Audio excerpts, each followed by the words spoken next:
Hello, ito na po yung diniliver namin sa Santa Ignacia, Tarlac kahapon po. Ayan, nabaha na po siya, kaya kailangan na po siyang i-deliver. 6x20, 2 separate rooms, 3 attic design po siya sa harap. Ayan, yung pinaka-design sa harap. Ayan, may wall lamps na po siya. May butterfly glass door po yung entrance door niya.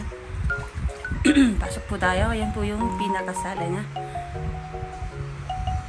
Wood design po yung vinyl tiles niya. Ayan po yung TV divider niya. Ayan po yung design niya sa kisame. Ayan, may sink din po siya doon. Sink. Ito yung first room po niya. Double deck bed. Naka 3D design. Naka stone design sa hagdanan. Ayan. May cabinet na rin po siya dyan na malaki. Sa second room. Punta naman po tayo sa second room. Ayan, yung design niya. One bed lang po siya. Queen size bed po siya. Ayan, sa mga interesado magabil po ng ganyan, may cabinet po dyan. PM nyo lang po kami with your location for fast transaction. San Carlos City, Pangasinan po yung location namin. We deliver Luzon,